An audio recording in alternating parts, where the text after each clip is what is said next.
गुज़िश्ता बरस के इख्तिताम से 2 माह कबल ये गुफ्तगू होनी शुरू हो गई थी कि 2026 किस तरह का रहेगा। ये होता है, हमेशा डिस्कस होता है, आने वाले साल के बारे में कहा जाता है, कोशिश की जाती है जानने की, मुख्तलिफ़ प्रेडिक्शंस की जाती हैं। अगरचे पूरी दुनिया में अब प्रेडिक्टर्स रहे नहीं हैं, ज़्यादातर फ्रॉड करते हैं, चीटर्स हैं। वो 2 खित्ते जिनके बारे में हमें ये था कि यहाँ के प्रेडिक्टर्स बेहतर होते हैं, मिसाल के तौर पे इंडिया और टू सम एक्सटेंट बनी इसराइल के लोग, यानी इजरायली और थोड़े बहुत मामूली से इजिप्शियंस। वेस्ट ने इस चीज़ में तरक्की की है लेकिन इतनी ज़्यादा नहीं कर सके, वो भी बिल्कुल फारिग हैं। इंडिया में बहुत ज़्यादा चीटिंग होने लग पड़ी, बहुत झूठे लोग सामने आ गए, उनकी प्रेडिक्शंस पे अब एतबार नहीं किया जा सकता। उसके बावजूद कुछ जनरल प्रेडिक्शंस होती हैं जो लोगों ने की थी, और उसमें यह था कि 2026 जो है ये उमूमी तौर पे इसके ऊंच नीच का शिकार साल रहेगा और लड़ाई झगड़े का शिकार रहेगा। वहीं पर एक प्रेडिक्शन ये भी थी कि इस बरस नए हथियारों के तजर्बे किए जाएंगे, और वो जो पहला तजर्बा है वो रूस ने कर दिया है। रूस ने हाइपरसोनिक मिसाइल ऑरिशंक का तजर्बा की नहीं किया, बल्कि बाकायदा उसको इस्तेमाल किया है यूक्रेन के शहर लवीव के ऊपर, पोलैंड के बॉर्डर से 62 किलोमीटर्स अवे एक ऑयल रिफाइनरी है जिससे गैस का मरकज़ है, ऑयल और गैस का, वहाँ से यूरोप को गैस की सप्लाई जाती है।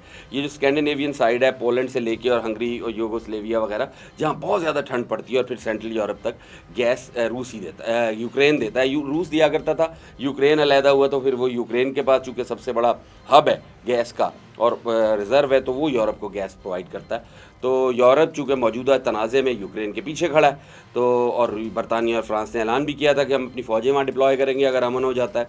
तो बहरहाल रूस ने लवीव में उस ऑयल रिफाइनरी को, जो सुपरसोनिक यानी आवाज़ की रफ्तार से तेज़ ऑरिशंक नामी उनका मिसाइल है, उससे हिट किया। 13,000 किलोमीटर फ़ी घंटे की रफ्तार से चलने वाला ये मिसाइल है।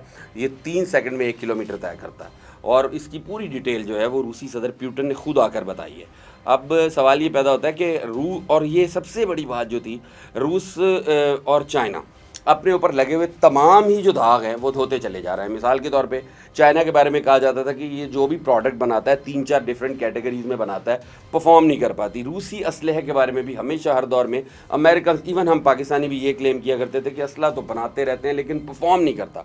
But the Oreshnik has hit Lviv as accurate as one can only imagine. इतनी एक्यूरेसी से उसने हिट किया है कि आप तसव्वुर नहीं कर सकते, और ये बहुत हैरत अंगेज़ बात है। इससे पहले इनका जो सखोई 57 और सखोई 59 है, उनके बारे में भी कहा जाता है कि वो बहुत एक्यूरेट है। तो ये एक्यूरेसी ही शायद की ही वजह है कि पुतिन के चेहरे पर रौनक भी बहुत थी जब उन्होंने इसका ऐलान किया।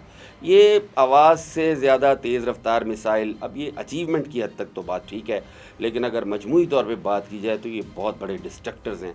दुनिया मिनटों के अंदर ख़त्म की जा सकती है इनको इस्तेमाल करते हुए। रूस के पास हैं, चीन के पास भी हैं, अमेरिका के पास भी हैं, पाकिस्तान के पास भी हैं। दुनिया की 4 मुल्क तो कंफर्म है जिनके पास ये हैं हाइपरसोनिक मिसाइल्स। पाकिस्तान ने तो अभी थोड़ी देर पहले तजर्बा भी किया है।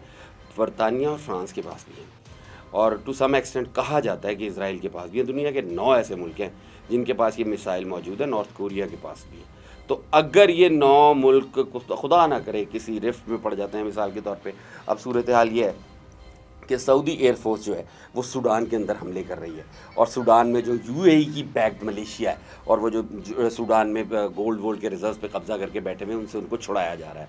यमन के अंदर रूस जो है वो सऊदी अरेबिया डायरेक्ट इन्वॉल्व हो गया है। तुर्की और सऊदी अरेबिया मिल के समंदर की पेट्रोलिंग कर रहे हैं कि सोमालिया की तरफ जो है वो मतलब कोई नज़र ना करे। उसके बाद सूडान पे भी उनकी नज़र है। इधर ग्रीनलैंड की प्रोटेक्शन के लिए यूरोप जो है वो सारा एक्टिव हो गया, और नेटो कह रहा है कि हम किसी सूरत अमेरिका को मूव नहीं करने देंगे। उधर डोनाल्ड ट्रंप कहता है कि हम ईरान के अंदर वहाँ से हिट करेंगे, कोई सोच भी नहीं सकता, और बुरे तरीके से हिट करेंगे। मतलब पागल से हुए में लोग, ताकत के नशे में ना, अंदाज़ा है नहीं कि क्या करने जा रहे हैं। ये पहली या दूसरी जंग अजीम वाला माहौल नहीं है। अब अगर पैनिक हुआ तो सूरत हाल बहुत ख़राब हो जाएगी, और यही दुनिया के 8-10 मुल्क जो है ना, ये सारी दुनिया को ले बैठेंगे। बचेगा पता नहीं कौन बचेगा, लेकिन बहरहाल अकल जो है ना वो थोड़े से होश के नाखून लेने की ज़रूरत है, जो बज़ाहिर कोई भी लेता नज़र नहीं आ रहा। कुछ लोग रिटेलिएटरी है। मिसाल के तौर पे किंगडम ऑफ सऊदी अरेबिया का रवैया बहुत अच्छा है, उन्होंने जो कुछ भी किया है रिटेलिएशन में किया है। पाकिस्तान खामोश तमाशाई है, सबसे ख़तरनाक मुल्क है, आराम से बैठा हुआ है, कोई बात नहीं कर रहा। चाइना भी डेंजरस मुल्क है।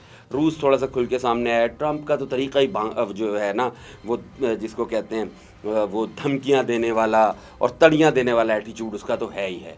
भारत लड़ने के काबिल नहीं है, भारत को नुकसान हो सकता है, 1 अरब 42 करोड़ आबादी है, बहुत नुकसान हो सकता है, ज़रा सा भी मसला बना ये इस काबिल नहीं है कि किसी से ज़रा बराबर भी फड्डा ले सकें। बहरहाल दुनिया का अमन 2026 में ख़तरे में है।